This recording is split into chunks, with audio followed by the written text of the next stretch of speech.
Hello, welcome to Taxpayer Alert. This program is sponsored by the Calaveras County Taxpayer Association. I'm its president, and I'll also be your moderator. Now, our guest and myself both have colds, and we promise you will not catch our cold if we don't cough into the microphone. Our guest is Jack Garamendi, Supervisor. And Jack, welcome aboard. Thank you very much, Al. I got a feeling this program is going to go very fast. I imagine we've got a lot of things to cover. Well, just tell the public, besides the people in your own district, a little bit about yourself. Sure, happy to. And thanks for the warning on the cold. Hopefully I won't go into a coughing fit as we go through the next 30 minutes.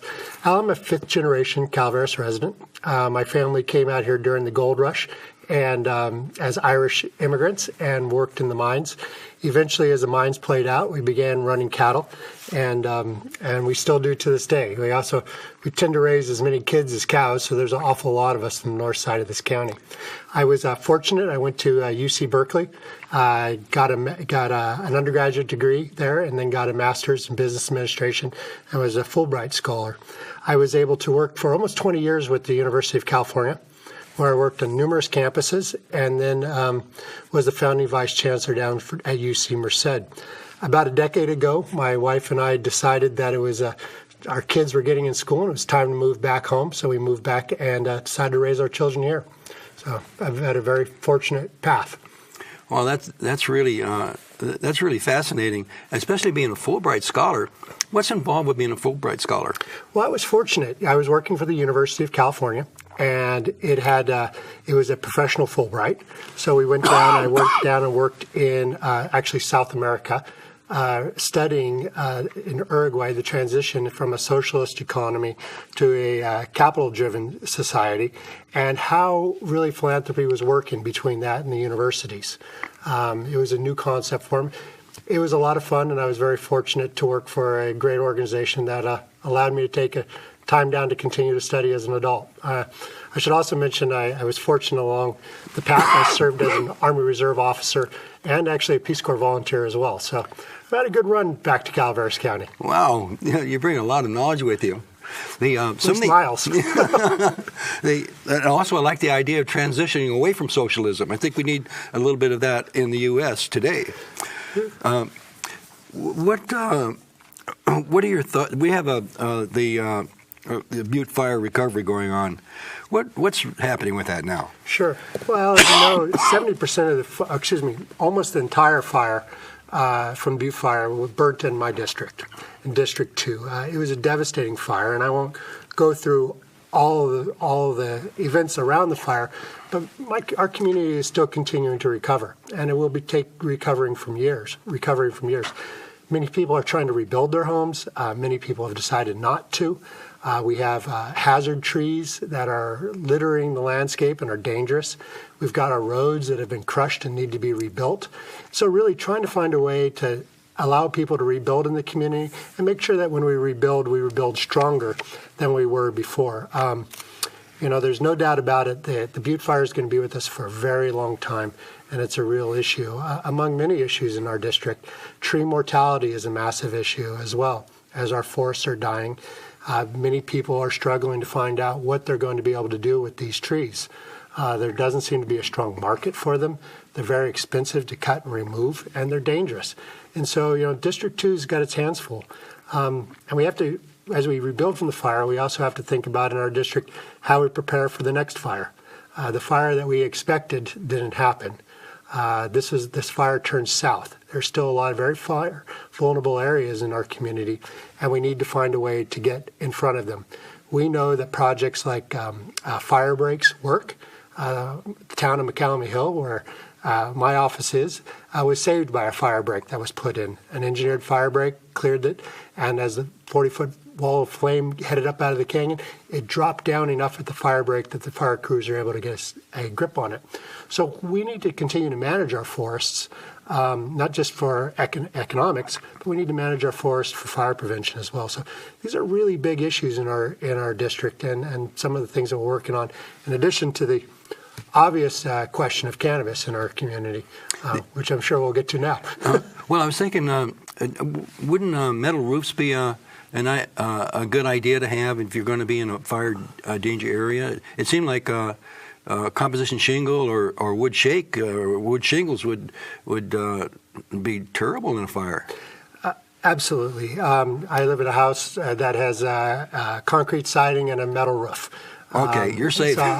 Well, we need to certainly take a look at our building codes to make sure that if you're building a new structure in a fire hazard area, that you build it safely. We need to make sure that people have distance, fire protection distance between their house and fuel around them. So those are things that we need to have ongoing. Unfortunately, in many cases in the Butte fire, some houses that were prepared burnt to the ground. Some houses that weren't prepared did not burn to the ground. Unfortunately, the fire had its own opinion about what was burnable and what was not. But we need to prepare, and it's something that I'm hoping that the county takes seriously, and we look at our building codes, and as we rebuild, we build as smart as we can. It seemed like the level of responsibility for recovery probably first starts with the property owner, and next would be the community, and then the state, and then maybe the federal government. And in the case of the individual property owner, some of the property owners had insurance. Mm-hmm. So having insurance was probably a real good idea for those people because they could get their homes rebuilt, paid for by the insurance. Do you have a rough idea, say, out of 100 homes that were lost, how many were insured? We're actually going through the process right now of going about recovery of federal government doesn't want to have duplication of efforts. Right. So, an average cleanup on a property, I believe, was north of $80,000 for a burnt structure. The FEMA came in through Cal OES to clean up a lot of these sites. We are now collecting money from, if your insurance policy had a debris cleanup clause to it, we are collecting that money at this time. I would say probably, I don't have the exact numbers, but probably 60% had good insurance, another 30% had marginal, and probably about 10, maybe 15%, I know we're at 105% with that, didn't have insurance. And that's very difficult for people. One of the issues as we go about rebuilding, and that we're actually going to be facing serious consequence up country, is that insurance companies are beginning to not issue policies for homeowners. I heard that. And that's going to have a major impact. It's a problem up and down the Sierra counties, especially around the tree mortality issue, because it's higher fire danger. So we're working with RCRC and other statewide organizations that represent counties to try to find ways around that. I know California Department of Insurance has a FAIR plan in place that will allow you to buy insurance from a pool. It's very expensive. Lloyd's of London, same thing, very expensive. We need to find a way to provide insurance to our communities and our homeowners. There are rules about, I think they used to call it greenlining, where insurance companies wouldn't sell to disadvantaged communities. That's an illegal act. I consider what's happening up here in the hills redlining. Yeah. They're not selling. We're just as disadvantaged as many other communities, and we're being excluded from the insurance pool. And as we all know, insurance works because there is a pool. You mentioned earlier that there is a relationship between how the home is constructed and the measures taken to Sure. to prevent fire damage, and the likelihood of having fire damage. Well, it seemed like insurance companies would go in harmony with that. Those homes that took the measures to insulate themselves Right. should have less costly insurance because they'd be less risk. Would that make sense? It totally makes sense. Unfortunately, the insurance companies have a secret black box of algorithms that they put in, and they don't take that into consideration. Counties like Nevada County have put together a certification process where your local fire department or CAL FIRE comes out and certifies that, gives you a certificate saying you've done everything 100-foot, 150-foot clearance, but there's no obligation for the insurance company to use that. And this will have a major impact on our communities. People are losing their insurance, and we're a very small county, but by banding together with other counties, Tuolumne, Mariposa, Amador, all the way up El Dorado, Placer, Nevada, by banding together, we have a stronger voice, and we're beginning to have those debates with the insurance companies and with the Department of Insurance about what are we going to do. If you play by the rules, you should have access to insurance for your home, and you can't make that insurance so expensive that it's prohibitive to living. They'd rather take the risk. Well, one of the things that these programs that we do are Taxpayer Alert. They go on YouTube and they go by emails, and I wouldn't be surprised if insurance company will be seeing this and putting their heads together. We would love to talk to them about it. One of the things that is a hot button issue now is the cannabis issue. Sure. Now, the Taxpayer Association does not take a position on the ban. The reason for that is because some of our directors are for it and other ones are against it. And there's a lot of motion with that, so we kind of concluded, well, the Taxpayer Association will not take a position on the ban. However, we will try to provide balanced arguments for the taxpayer and for the public. And with that said, so we can talk about the ban, we just can't, I can't promote one way or the other. We just want to get to the truth. Sure. All right, so now I'm out of trouble. It's good to have the disclaimer. Cannabis is a huge issue. Yeah. 70% of the registered grows in this county exist in District 2 that I represent. We are very familiar with that. You spoke about Taxpayer Association and the mixed emotions on there.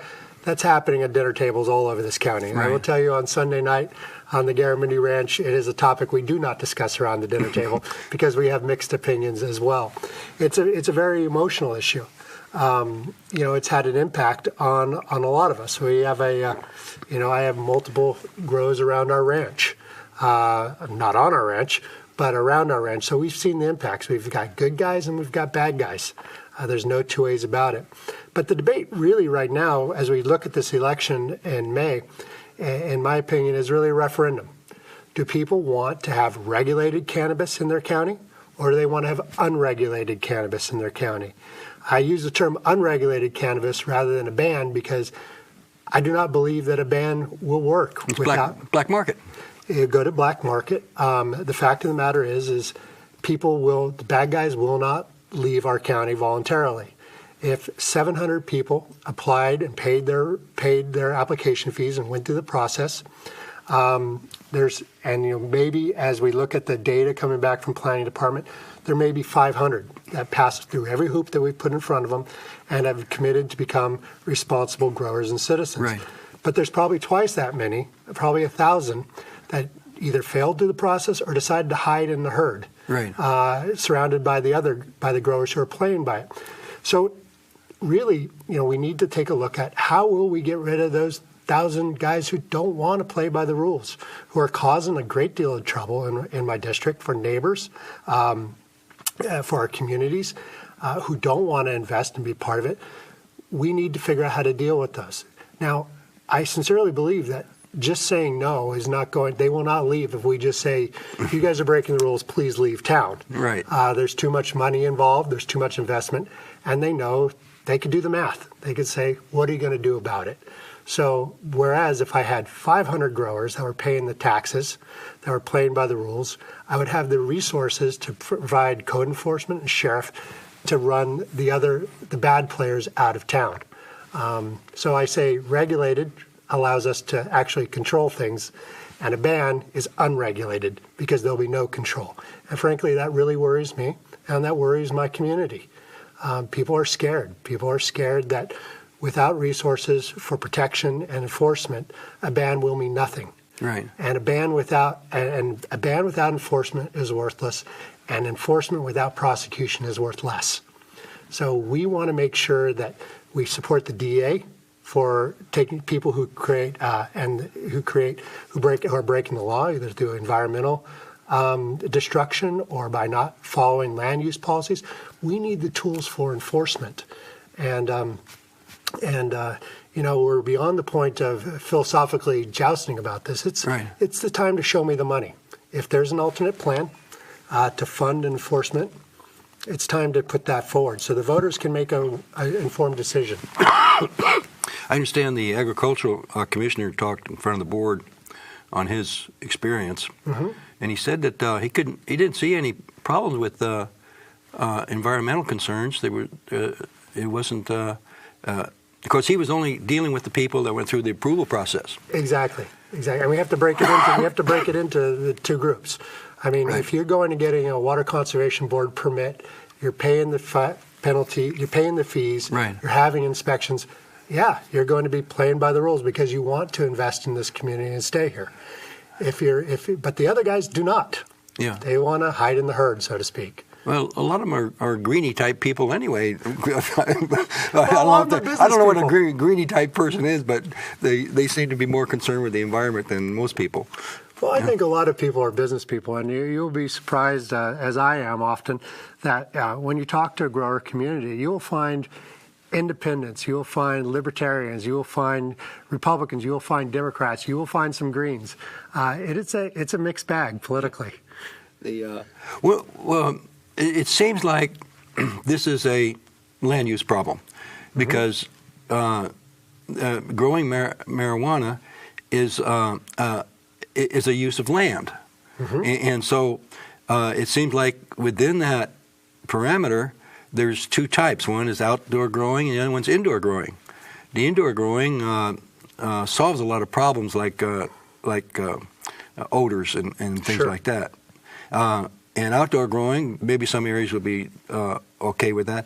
It seemed like if the county were to regulate, it needs to go to the Planning Commission, and there needs to be a balanced committee, that would identify the problems with this land use, and then come up with ideas as to what parcel size, perhaps, and what areas where this could occur. Does that make sense? It totally makes sense, and that's the appropriate place for it for these ordinances to be drafted is by the Planning Commission. They deal with land use. Right. We have we formed an ad hoc committee of the Board of Supervisors this week to really gather information about good ideas, because frankly, as we go through as most supervisors go through their work, they're getting a lot of input from the community on what can work and what cannot work. And I got to tell you, every day someone calls me with a good idea. It's really quite a joy.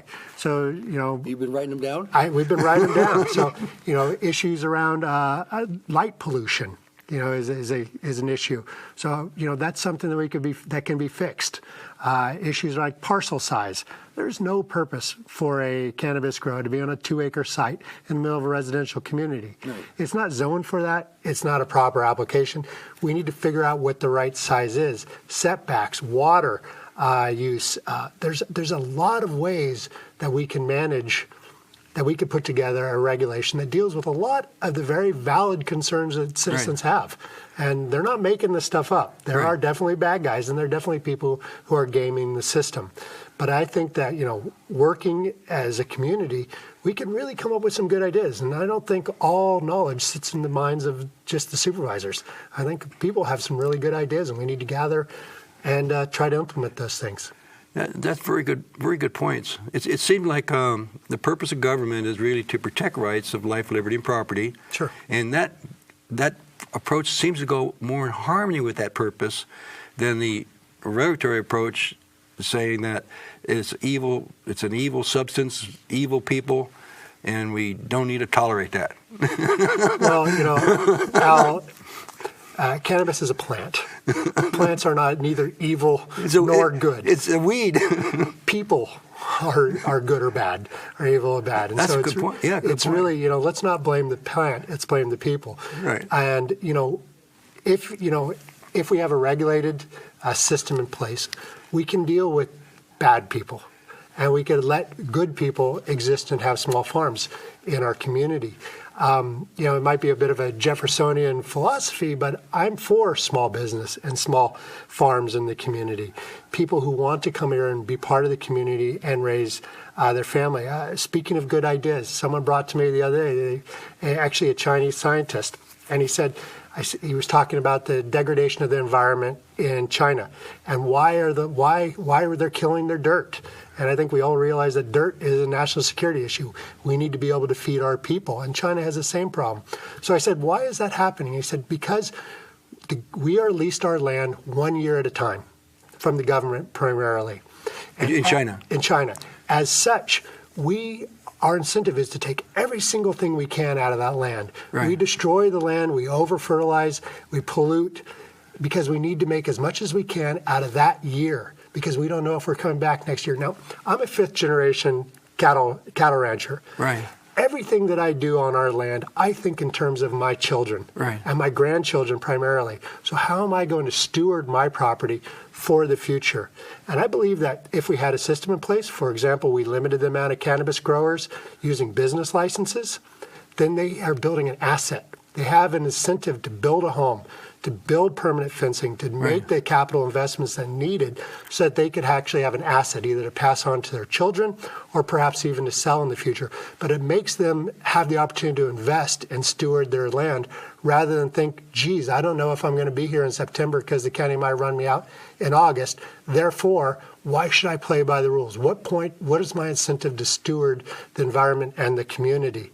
So these are ideas that are coming from all over. How do we integrate and build a community? That triggered an idea. According to that theory of the beneficial aspects of property rights, it'd be wise for timberland to be owned by timber people. Well, timber people like SPI own an awful lot of land in our county. And that's a good thing. I think they're our largest. And SPI thinks of their forest as an asset. Yeah, they look ahead 80 years. They do, and they have to. I remember touring a mill. It wasn't an SPI mill, but it was sustainably grown for 100 years. Wow. So they began on one side, they harvested and they planted, and they got to the other side, and they were able to go back. Yeah. It's about sustainability, and that's not always. That's an important thing. I mean, we have to build.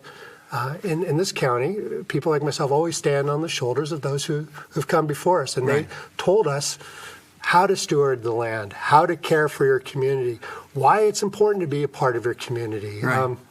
And I want our growers who want to be regulated to have that same opportunity.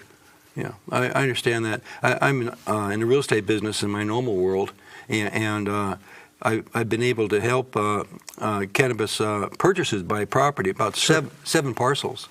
And during that process, I was able to meet maybe 100 or maybe 150 people who were inquiring, and I had a chance to talk to them and understand where they're coming from. And the impression I got, except for a few exceptions, was that they're like pretty normal people. They're very similar to you and I, and so I in the real estate profession, it seemed like a real estate professional needs to serve his clients. That's his job. It's a professional obligation. Yeah, and if he doesn't do that, he's committing a form of fraud on his clients. If you accept the business from somebody and you don't help them in what they hired you for, that's pretty bad, And so anyway, I think that perhaps the real estate profession could have some kind of input as in formulation of this, and even though when you have controversial subjects, most people flee the scene. It's safer not to take a position on something. But I think that real estate profession can do an awful lot of good in bringing respect for private property rights and harmony between the neighbors. That's just an opinion. And I think certainly in District 2, we all know that you don't judge a book by its cover. We have new people coming into our community.